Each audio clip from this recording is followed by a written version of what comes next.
You've been getting called for travels left and right. You had enough.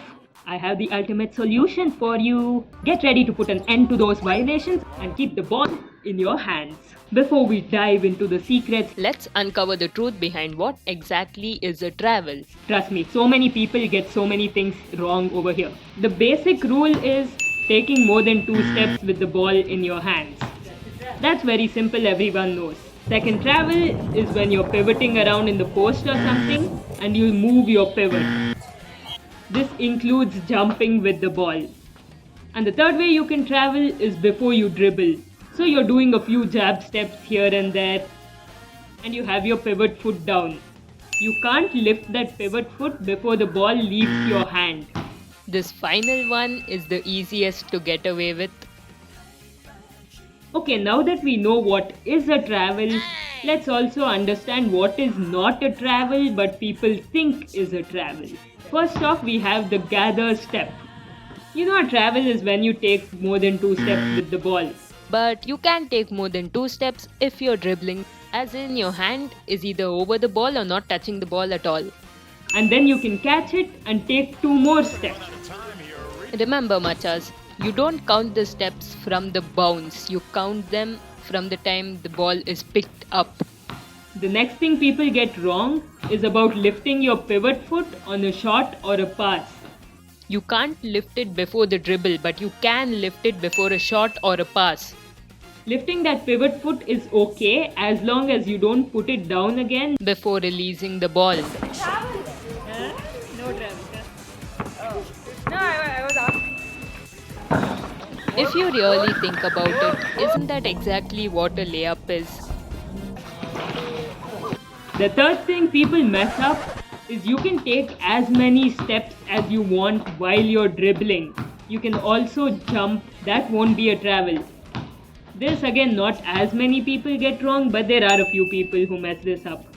Usually this jump isn't a jump, but more of a small hop. To get your feet into better position to make a move, to accelerate, And in 3x3, to clear area. See, lots of uses. Feel free to do it. Okay, now that we know what a travel is and what a travel is not, let's bring the AI referee to experience the inner workings of a referee, witness the surprising situations where travels are called, even where they are not. Travels occur when a player takes more than 2 steps without dribbling the ball, so we need to officially track both the ball and the player's steps. If the ball travels a certain distance downwards and then upwards, register this as a dribble. And the sound too. Basketballs make a very specific sound when they bounce. If the step count exceeds 2 without registering a dribble, our system will flag it as a travel. So he takes 3 steps, travel. Here, he moves his pivot, travel. Here he floats the dribble, catches it 2 steps, but ref calls travel. No, Macha, just look carefully where exactly he picks up the ball. This is legal according to NBA and FIBA rules. But don't be surprised if a ref calls it. There are 10 players on the court. A referee can't always see when you picked up the ball and how many steps you're taking. Sometimes they'll call a travel even if it's not a travel. Other times they won't call a travel even if it is a travel. Keep these things in mind so that you get more of the second and less of the first. Firstly, avoid the gather step. It is legal but can lead to trouble. Unless you're in the NBA, refs will call that. Arey, sometimes even if you are in the NBA. You know what you can do instead? You leave the ball floating. Instead of having your hand on top of the ball, just don't have your hand on the ball at all. Until you want to catch it and then take your 2 steps.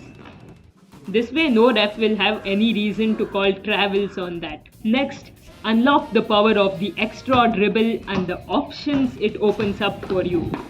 So what does this mean?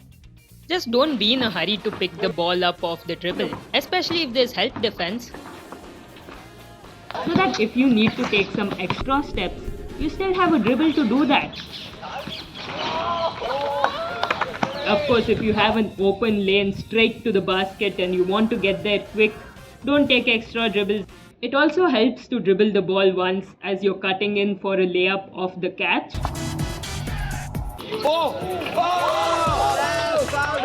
because you just take 2 steps off the catch and lay it in.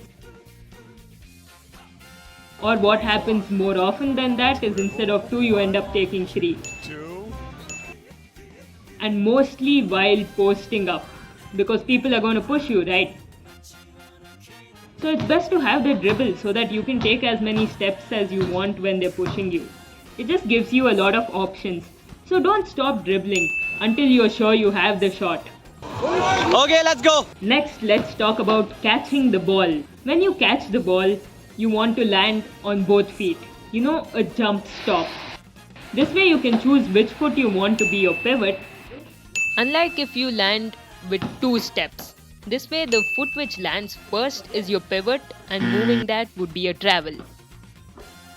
So remember machas, do a jump stop so you don't end up pivoting on the wrong foot and doing a travel. And then there's the triple threat, where you jab step around and then drive past your defender. Here's where you might travel if you lift your pivot foot up before releasing the ball. But good news, refs rarely call that. It's a nice little trick, you know. Get your feet into good position to explode past your defender. But if your ref is calling it or you just don't want to do it, then don't. You can always take a dribble and do the same thing. It just won't catch your defender as off guard as this. Whether you want to master the art of traveling without a passport or avoid it altogether, this knowledge is a game changer. If you want to learn how to get away with doing carries and double dribbles, do check this out. Don't forget to subscribe and turn on notifications for more exciting basketball tips. See you here next.